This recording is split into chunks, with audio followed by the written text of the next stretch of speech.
Bhagavad Gita, Chapter 6, Text 32.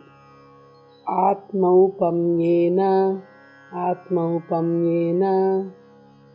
Sarvatra, Sarvatra,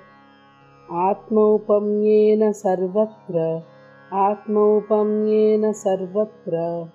Atmaupamyena, Sarvatra, Samam, Samam,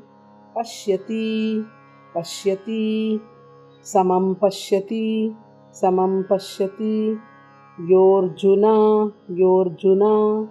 Samam Pashyati Yorjuna, Samam Pashyati Yorjuna, Samam Pashyati Yorjuna,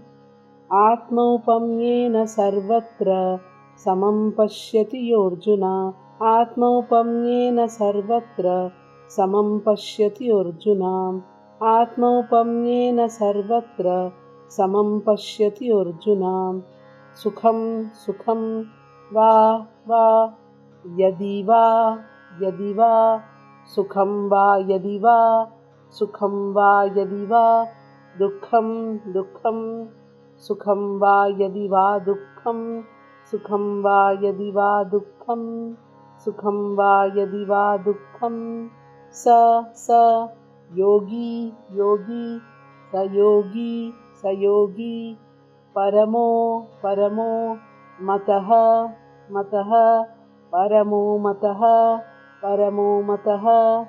Sayogi Paramo Mataha, Sayogi Paramo Mataha, Sayogi Paramo Mataha, Sukham Va Yadi Va Dukkham, Sayogi Paramo Mataha, Sukham Va Yadi Va Dukkham, Sayogi Paramo Mataha, Sukham Va Yadi Va Dukkham, Sayogi Paramo Mataha, Atmaupamyena Sarvatra, Samam Pashyati Yorjuna, Sukham Va Yadi Va Dukkham, Sayogi Paramo Mataha, Atmaupamyena Sarvatra, Samam Pashyati Yorjuna, Sukham Va Yadi Va Dukkham, Sayogi Paramo Mataha, Atmaupamyena Sarvatra, Samam Pashyati Yorjuna, Sukham Va Yadi Va Dukkham, Sayogi Paramo Mataha, Atmaupamyena Sarvatra, Samam Pashyati Yorjuna, Sukham Va Yadi Va Dukkham, Sayogi Paramo Mataha. Hare Krishna.